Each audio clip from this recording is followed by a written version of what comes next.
प्रश्नावली 8.2 का पहला प्रश्न है, इन बक्सों की सहायता से सारणी को पूरा कर दशमलव रूप में लिखिए।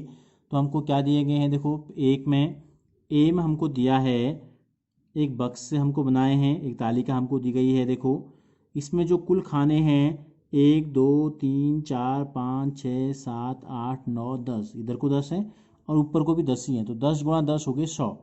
तो बराबर जो भाग किए गए हैं इसके कितने 100 भाग किए गए हैं, और उन 100 भागों में से देखो एक लाइन में 10 हैं, 10 10 20 21 22 23 24 25 और 26 को छायांकित किया गया है।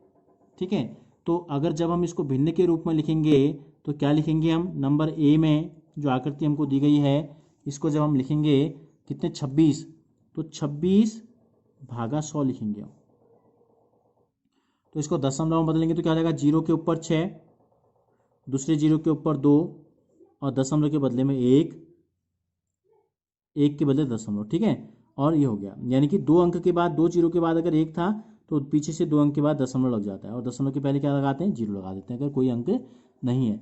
तो पहली जो संख्या ये हमको दी गई है इसको हमें तालिका में भरना है। एक तालिका हमको दी गई है इकाई, दहाई, शतांश, और यहाँ हमको लिखना है अंक।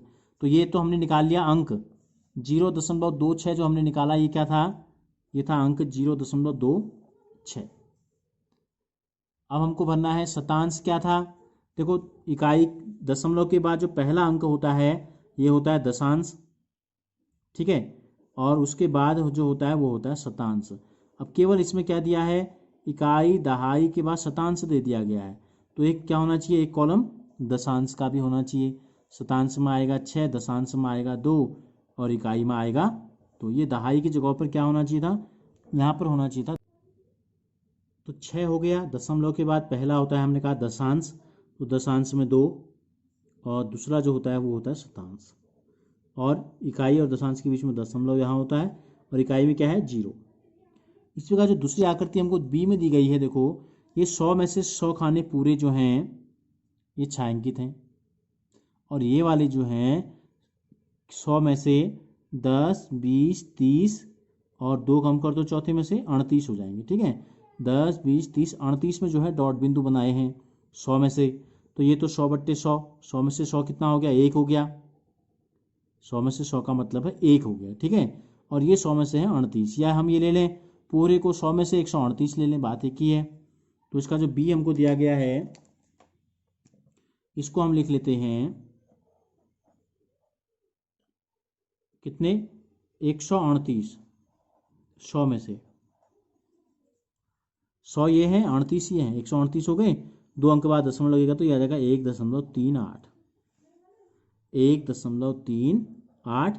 तो देखो सबसे पहले ये दशमलव से इधर इकाई है, दशमलव के बाद दशांश है 3 और शतांश में है 8, तो ये हो गया 138।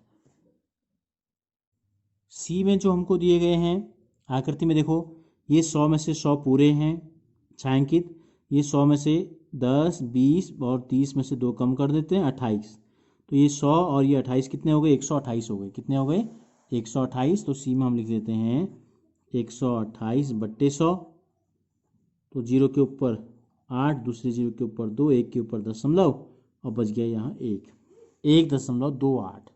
तो यहाँ लिख देंगे 1.28। तो दशमलव से पहले जो है हमने कहा इकाई है, दशमलव के बाद पहला दशांश है और दूसरा जो है यह है शतांश, तो ये हो गया 128 138 और 026। और ये तालिका हमको दी गई थी, इस तालिका को हमें फिल करना था, तो हमने क्या कर दिया, इस तालिका को हमने जो है फिल कर दिया, यानी कि भर दिया है।